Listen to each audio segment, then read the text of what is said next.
plans. Well, thousands of protesters across the country are preparing to march this morning as part of a nationwide push to try to end the war in Gaza. And with almost 40 events to be held across the nation, event organisers are claiming today could see the largest coordinated rally in Australia's history.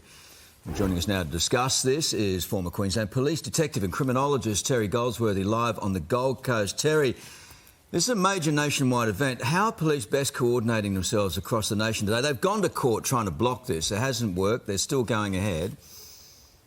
Yeah, look, this will be a substantial police operation today, wherever these protests are taking place.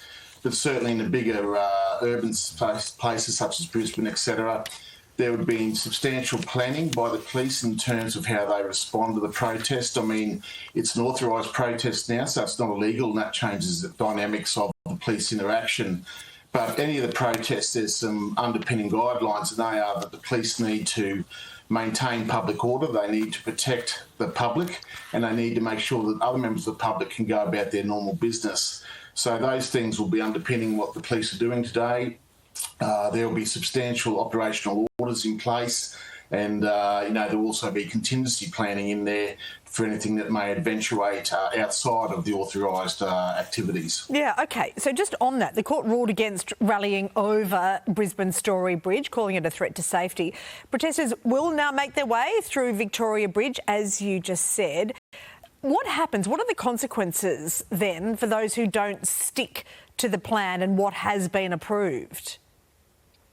Yeah, look, I mean, the police would have done a risk assessment in terms of this, and they would have looked at their intelligence holdings to see what likely behaviours they may get from the protest crowd. And I did see some reports that the police had dealt with this particular group 30, 40 times, I think, over the last 18 months. So they seem to have a good relationship with them.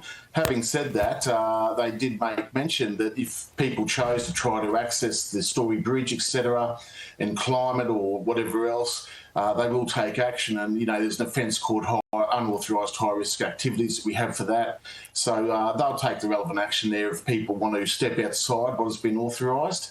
But I guess the police would be anticipating that hopefully this will be maintaining its lawful activity and they won't be going down that path. But certainly there'll be substantial resources, I think, maybe not visible to the public, but available for the police to deploy if they need to. All right, Terry Goldsworthy, it's going to be a busy day for police around the country today. Thank you. Now, Prince Harry and